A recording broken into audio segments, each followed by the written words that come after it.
Hey guys, this is Eve. Thanks for tuning into my YouTube channel. This channel is dedicated to exploring various topics of the metaphysics, looking at them from a very occult standpoint. I basically tell people in all of my videos that I do videos for what you would call 144,000. These are people that have Rh negative blood. And so if you're an Rh negative, you represent 15% of the world's population, and if you are black, then you are 4% or less. Okay, so I just like to put that out there because a lot of the information I talk about is not very worldly information, although I like to try to look worldly.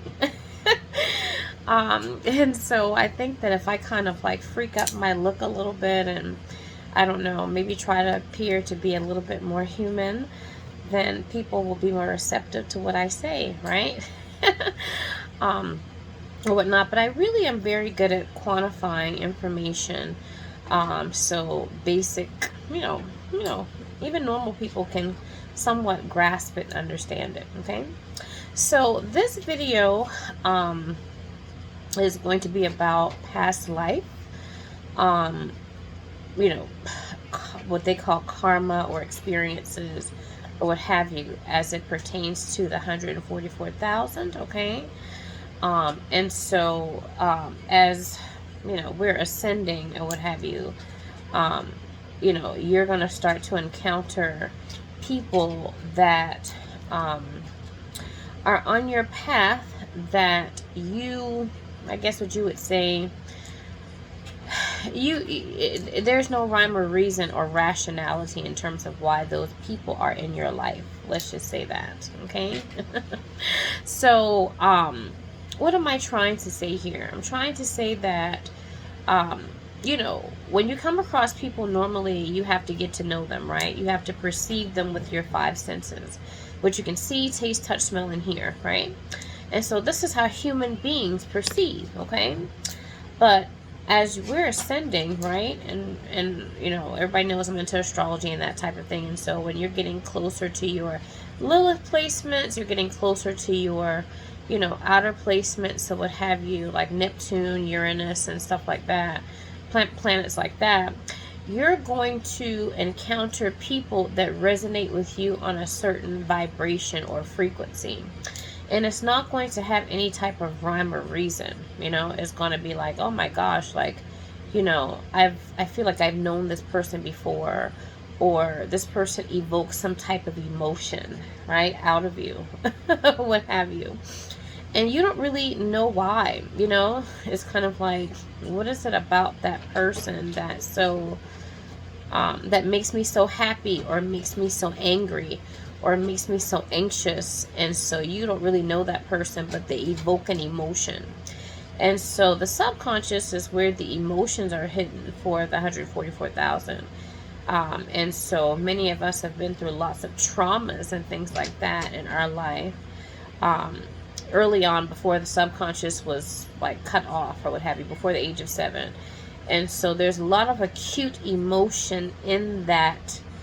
It is in the subconscious mind. Okay. And so the subconscious not only is conditioned before the age of 7, but we carry this from lifetime to lifetime to lifetime.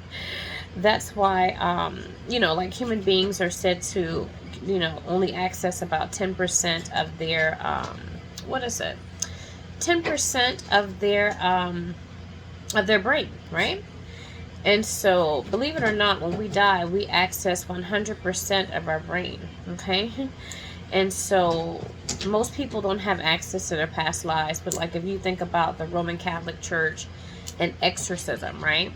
Like oftentimes you'll hear priests that perform exorcisms, they'll say that a person can speak languages that they have never been taught. It just comes out. And so people don't think that that's quote unquote strange, right? But to clairvoyants like me, it's not strange at all. And it's not strange because in past lives they've been different cultures, different races. And this goes back to the book of Revelation where it talks about, pale horses and red horses and black horses and white horses. So this represents the major root races, right? black, Asian, white. And then when you don't have any melanin, it's a pale horse, so it represents death. Okay? So the 144,000 actually represent a small fraction of the population that in a parallel reality, they are existing without a soul or without melanin. Okay? So the soul has become too polarized. Okay? Too polarized. So, we are people who know many languages of the subconscious, that if we were quote unquote exercised, then we could access these aspects of ourselves, okay? And this goes along with blood type too, right? We're Rh negatives, and so Rh negatives, you'll see our blood, like O negatives, like they can give to any race, right? Like when people have a DNA test, right? They do their hereditary test, they have to give their blood. And so it tells through their blood what race they are, okay? And what races they have in their ancestry. And so as it pertains to, what is it? The Rh negative, our ancestry is so diverse. You know what I mean? Like, it's so diverse. And because it's so diverse, we can give blood to, if you're O negative, right? You can give, which is Rh negative blood type. You can give to any race or what have you. That's my dog in the background being crazy. I don't know. But anyway. So with that being said, Rh negatives, we have a whole lot of past life karma, because our blood is so rare and it's so alkaline. Because we've been reincarnated so many times, it takes away the rhesus factor, or the protein in the blood. And so the blood can be very alkaline, which means that within the brainwave frequency of the ego, right? Which is like, a beta brainwave state, right?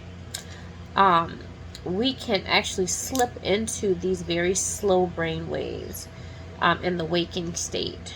And so this is why the Rh negatives are being hunted and being disenfranchised, because the ability to do this is like God status, basically. Being able to anchor the subconscious into the conscious, and reaching Christ, if you will, okay? And so the ability to do this is within the Rh negative, okay? So, I like to talk to people, Rh negatives, because oftentimes you have feelings and you don't really understand where those feelings are coming from, right? You meet a person and you say to yourself, wow, I don't really know, but I know this person evokes an emotion, or this person somehow is significant, or I want to stay around this person or be around this person, or stay away from this person. It can be that way as well. And so, I tell people that as far as when it comes to the Rh negatives, we are mainly governed by the subconscious. And so our will has diminished, right? So we have to bring our consciousness away from the pineal gland down to the soul, or the solar plexus, right? Which is where the stomach is, okay? So we have to be able to, to do this. So, it's very important that when we get, I guess what you would call a feeling or premonition or something about someone, that we don't really listen to, what our head is telling us. Because the subconscious doesn't want you to become God realized, okay? The subconscious is connected to Rome. You can think of it as Judas, right? Selling you out to Rome. And so it does not want you to get in contact with this subconscious aspect with itself. It wants to keep you, the ego, separate from itself. And so when you have feelings and emotions associated with not just people but things, you don't need to stay away from it. You know what I mean? It's kind of like, in order to be free of something or free of someone, right, you need to go towards that person. Just like I've made examples before about the subconscious, like a dog. Like maybe before the age of 7, when your subconscious was being formed, or in past lives, you have been afraid of dogs because you got bit by a dog, whatever the case is. So every time after the subconscious has been programmed, right, you encounter a dog, your subconscious is telling you to stay away from that dog because of what happened in whatever the past was, or whatever the case is. And so you don't get over this, I guess what you would call, feeling this fear. You see what I'm saying? Because you stay away from it. And so, it's important for you to be able to go towards something that you fear. And, and maybe vice versa. You know what I mean? Like, try to anchor your will as opposed to what your thoughts are. Acknowledge your thoughts, but then make a choice, make a conscious choice about following that thought or not following that thought. Okay? And so that's going to lead you out of bondage, right? And into liberation, I should say. We have very polarized souls. Like, I'm a very polarized soul. So very feminine here, right? As you see right here, I'm trying to do my, trying to be feminine and do my, what is it? Like my kind of Putankana look. I'd rather be in the Dominican Republic right now, believe me, with my scuba instructor. But anyway, hey, that's not a possibility right now, especially for the 144,000. So, with that being said, it's just important that we basically, understand that there's aspects of our personality that we don't have access to, that there's certain images or feelings, emotions that are associated with it, okay? And so it's very important that we, I guess what you would say, just acknowledge it, go towards whatever we want to stay away from, okay? And so the thing is that with polarized souls, that fear, as we continue to reincarnate, these polarized souls that we tend to gain more fear when it comes to our premonitions and stuff like that. And so it can really be a very bad thing, okay? Because I feel like when you're encountering souls over and over and over and over and over again, right, in different incarnations, and you're not connecting with them, or even disconnecting, or whatever you need to do in terms of working out that karma with that soul, that person that you encounter, or whatever situation that you encounter, then you're going to keep reincarnating until you actually meet that person, until you actually acknowledge, what's going on or what have you between you and that person. And so you don't want to keep meeting people. You want to work out the karma with people and move along, as opposed to, being like, oh, I'm not going to delve into this, or whatever the case is. Okay. And, the more we reincarnate, the more we become more polarized masculine or polarized feminine. And it's very interesting. It's interesting because I get a lot of I guess channelings, if you will, about various souls and stuff like that. Even like famous people or infamous people, like Adolf Hitler, right? So many people know that from watching my videos that I speak about Aryans, and so Hitler was an occultist, right? And so he from history, right, we read that he was an occultist, and so he preferred an Aryan race. And so cosmic quote-unquote nagas, or people who are black people who have Rh negative blood, or what you would call extraterrestrial blood, are existing in a parallel reality where they don't have any melanin or a soul, okay? And so because of that, they are quote-unquote esoterically known as Aryan, okay? So they're appearing in this space-time reality as black, but in another space-time reality, they are a pale horse, so what you would call an Aryan. They don't have a race, so to speak. They're not even human, right? And so they actually hate humans, okay? And this is very difficult to grasp, because the 144,000 are being targeted with this whole I guess what you would say woke or conscious movement about pro-black and loving black people and helping the black community and that type of thing. That's just something just to destroy the 144,000, because in a parallel reality, the 144,000 don't like people with a hue. Like me, I have a hue, right? Well, there's an aspect of me that doesn't like human beings, anyone with a hue, okay? So, what am I trying to say here? Like Adolf Hitler, people look at him and we judge him from an earthly, right, point of view as being an inglorious bastard, right? And so he was, right? We judge that by the earth. He was an inglorious bastard. But judgment is the lowest taxonomy of knowledge. It's not, I guess what you would say, what's the word? It only addresses what? It doesn't address why and how. Okay, why and how he got that way. And so even at the superficial, like earthly level, like people will say, oh, Adolf Hitler was, I don't know, he was evil because he didn't have a good relationship with his mother, his dad and his mother. He was closer to his mom, and I think it was some type of story about a Jewish doctor wouldn't help his mother, and so he decided to become affiliated with anti-Semitic, anti-Semitic cults and stuff like that, and organizations that, basically mold and shaped him to be into what he is. But really going into this pocket of consciousness that represents Adolf Hitler, right? Hitler is interesting. What I'm going to say is like totally like out there for normal humans, but people who have an ear to hear and ears to listen, ears to hear and eyes to see, then it's very important for you to understand and grasp this concept as it pertains to Adolf Hitler. So the thing is that in past lives, Adolf Hitler was a saint.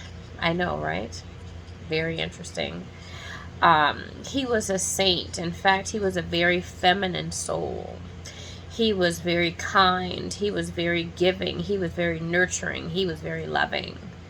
And so it wasn't that, it was just that he was, loving and kind and nurturing to just white people or Aryans, but he was kind and loving and nurturing to everyone, all races, all cultures. You see what I'm saying?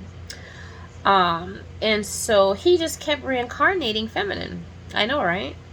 He kept reincarnating feminine, and so his soul got so worn down because it was so feminine that the higher self decided to make him incarnate masculine to balance. And because he was so feminine, he had to be brought down to hell, basically.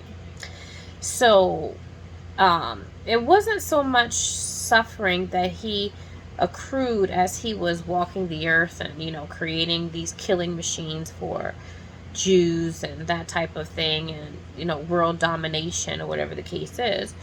But his real suffering was ascension because he had done so many horrible things as an ego on earth during that incarnation that when he was ascending to a saint, to someone that was loving, kind, nurturing. And so this created for him a horrible death. So, or ascension, whatever you want to call it.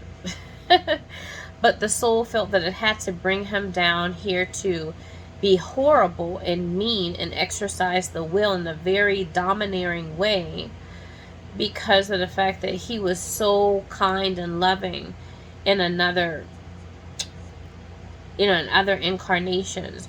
So, I say to the 144,000, you have extraterrestrial blood. Your blood, even if you're black, you have European blood. Your blood is actually more so dominant in Europe, right? Or that's where it was first discovered, I should say. So, you can't really take, black RH negatives at face value. You know what I mean? We are not what you think we are. And so we can, especially as Pisces, like with me, I'm a Pisces ascendant, and Pisces is a chameleon, right? So you will see me looking one way one day, and then you'll see me looking another way another day. It's like, oh, who is that? I mean, very, very much a chameleon, changing, whatever the case is.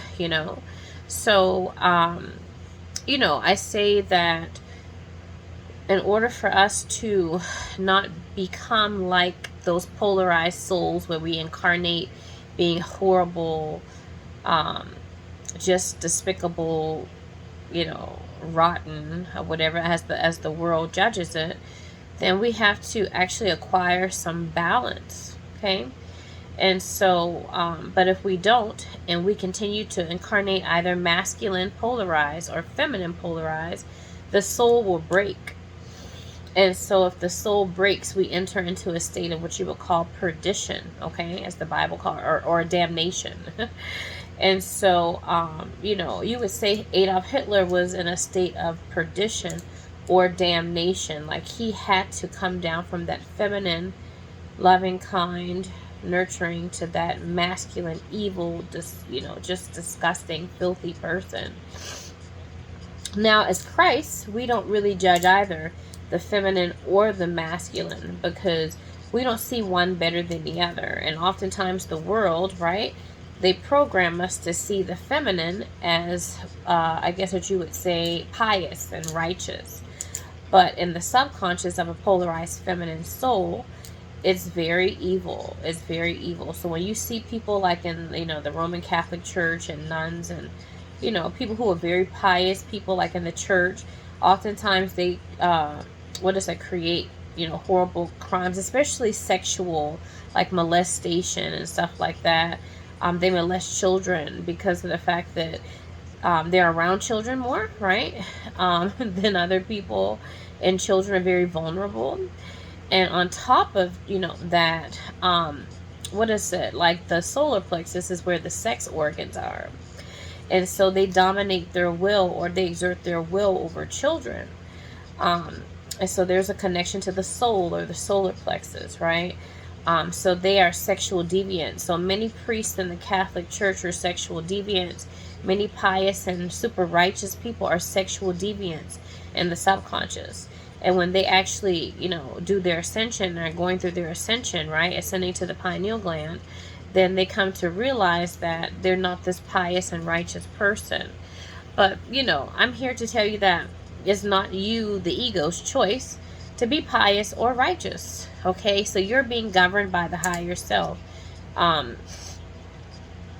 Unless the higher self is being anchored into your conscious ego. Okay, so with that being said, give yourself a break. Give yourself a break and say, you know what, you're not in control of yourself. And that's hard to say, because from world standards, it's like, no, you take responsibility for what you do, what you feel, and what you think. No, what you think and what you feel is really not your choice. So as a Christ, we step back beyond what we see and what we taste, touch, smell, and hear, and even the subconscious, right? The intuitive aspect of our consciousness. And so we take a look at it in an objective way to say, okay, why do we feel this way? How did this come to be? Or whatnot. It's like someone like Adolf Hitler, they may have judged themselves. He may have judged himself on his deathbed to say, wow, I'm really evil fucker, But he didn't really come to figure out, until he gained 100% of his brain capacity to know, okay, this is why I am the way that I am. In past lives, I'm very compassionate, very kind, very nurturing, very loving. How is it that in this incarnation I'm just an evil fucker? But it's because of previous incarnations. So, it's 144,000 I feel like we have to band together to acquire this balance, right? Acquire this balance, and to help each other to gain balance, so we don't have to incarnate and be judged by the world or what have you. And so, the world, the construct, the people who create this hellhole for the Jews, they get a good tasty meal off of seeing us fight ourselves. And they want us to engage in that fight for their disgusting pleasure. You know what I mean? They don't want to. They want to throw stones and hide their hands, or what have you. But our programming is all about the feminine. When you watch television, right? It very seldom does the bad guy win. And so this is really, television is called programming. It's a facet of the matrix that programs the subconscious to be good, be good, be good, be good, be good, be good, be good, right? Evil, or I say good, wins over evil. And so when we go through our ascension, we find out, wow, you know, this is really not the truth, right? And so we have so much evil because we've been programmed so quote unquote good. And so the people who who do this or what have you, they get a good tasty meal off of seeing us fight ourselves. Like I said, like my programming was Christian. If you look at the etymology of Christian, it derived from a word called cretin. A cretin is a stupid person. And so to find out that, my parents actually, and they knew this occult information, took me to church, and, it's like to become a cretin, all right, which is a stupid person, that's what the word means. I'm not saying anything bad about anybody's religion, but really, when you look at the etymology of Christian, it derives from cretin. So, with that being said, and them knowing this occult knowledge, it's very disheartening. It's very disheartening to discover that, that people actually made choices about my life and my beliefs without my consent. Yet, I will be judged as the person that, I will be judged based upon the result of my programming, okay, which is like television programming, religious programming, and so many other things. So, I really want to kind of put that out there and just kind of use those examples, just to let you know what to expect during your ascension. You will be mentally, physically, and emotionally tortured during ascension. So anyone who's talking up ascension, like it's great, like, oh, ascension's wonderful, like they really, like I said, knowingly or unknowingly work for Rome. Ascension is crucifixion. Your Mula Dahara, Mula means money, right? That's your inheritance. Everybody got here from the Mula Dahara, right? From, having sex.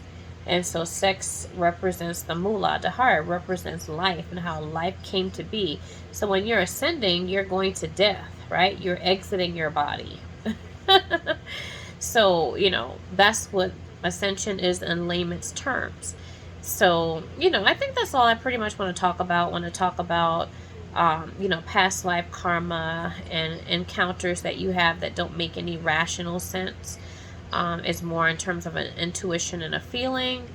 And so we have to deal with our past life stuff, by not listening so much to our mind, right? But bringing it back down to our solar plexus, which is our will and what we want to do, right? Not listening to the subconscious, which is the veil of your ego or the devil. And also the polarization of our souls, right? And how that polarization of our soul can actually fracture the soul, where we enter a state of perdition. And so we get judged when we reincarnate back. Okay, so yeah, that's it, guys. And I'm gonna try to relax a little bit, and it's springtime, it's spring break, so I'm gonna try to think about myself being in Punta Cana instead of actually going there. I'm just kidding. All right, guys, so I'll see you in my next video.